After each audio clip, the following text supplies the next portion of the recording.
अस्सलाम वालेकुम students, welcome to my channel the expert law academy. Student, आज की वीडियो में हम मॉडल पेपर डिस्कस करेंगे एलएलबी पार्ट 4 की जो दो बुक्स हैं, एनवायरमेंटल लॉ और साइबर क्राइम, साइबर एक्ट जो है।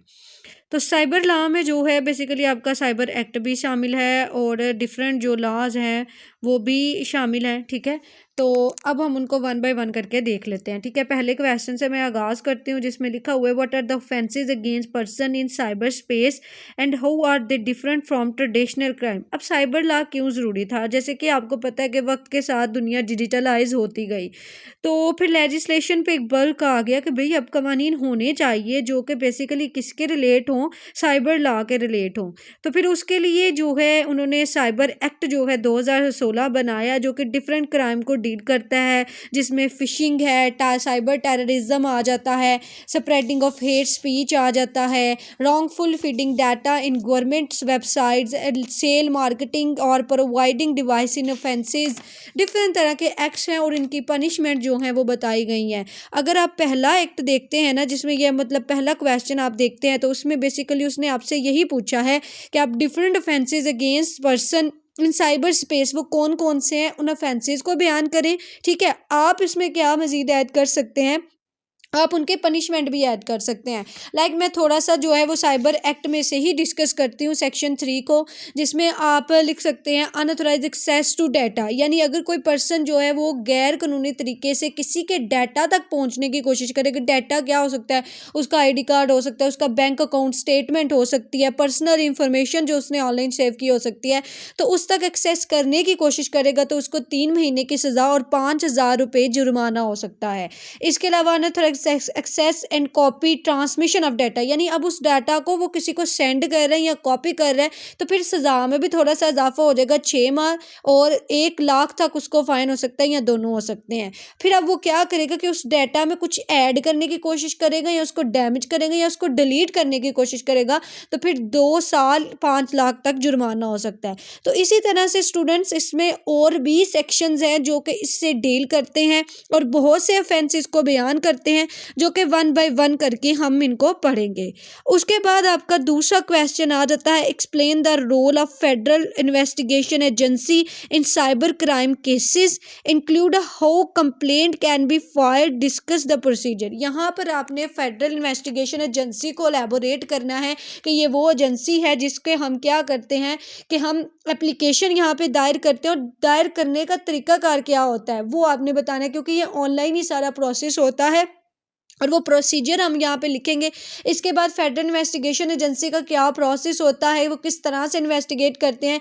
राइट, हमने अपील की तो क्या वो जैसे पुलिस जाती है, इन्वेस्टिगेट करती है, एविडेंस कलेक्ट करती है, तो साइबर एजेंसी भी क्या इसी तरह से एविडेंस कलेक्ट करती है। और वो एविडेंस की क्या वैल्यू है, वो एविडेंस की बहुत वैल्यू है, क्योंकि जो QSO का आर्टिकल 164 है ना, वो ये कहता है कि जो ऑनलाइन एविडेंस होती हैं वो एडमिजिबल होती हैं। तो इसको आपने एक्सप्लेन करना है। उसके बाद नेक्स्ट आ जाता है जी information unauthorised access to information system. ठीक है, इसको आपने एक्सप्लेन करना है। उसके बाद क्वेश्चन नंबर 6 है साइबर लॉ क्या है और digital behaviour in modern era कैसा होना चाहिए। मतलब जब भी आप कोई भी ऑनलाइन चीज़ सेंड कर रहे हैं तो उसके बारे में आपको मुकम्मल होनी चाहिए कि आप किस तरह का उसका डाटा सेंड कर रहे हैं, क्या उसमें लिखा हुआ है।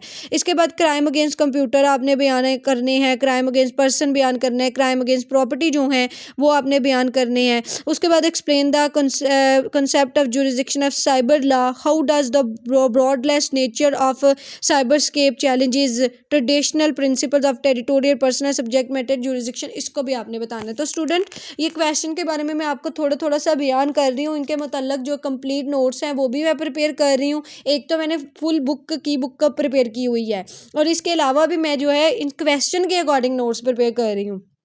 तो उनमें कंप्लीट डाटा है, कंप्लीट लेक्चर्स मौजूद हैं।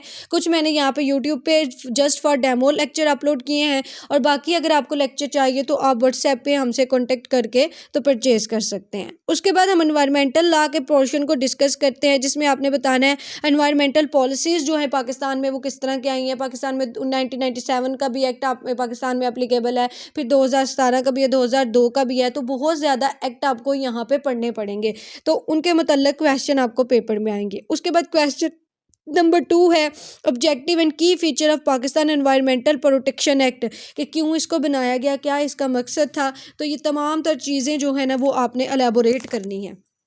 तो ये बुक जो है ना ये फ़र्स्ट टाइम उन्होंने इस तरह से ऐड की है सिलेबस में, इससे पहले ये शामिल नहीं थी होती सिलेबस में।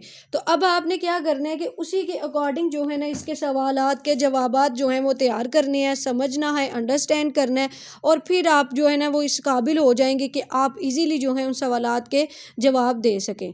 तो ये आपने जो है स्टूडेंट इसको इजीली प्रिपेयर करना है। अच्छा जी, उसके बाद हम नेक्स्ट चलते हैं। नेक्स्ट इसमें आ जाता है जी आपका जो है कि discuss the legal basic environment protection under WTO। WTO organisation है, ठीक है, ये बेसिकली एनवायरनमेंट प्रोटेक्शन एक्ट के ही रिलेटेड है। तो आपने उसके बारे में कंप्लीट जो है वो इन्फॉर्मेशन यहाँ पे देनी है। उसके बाद article 914 of constitution of Pakistan बताना है आपने।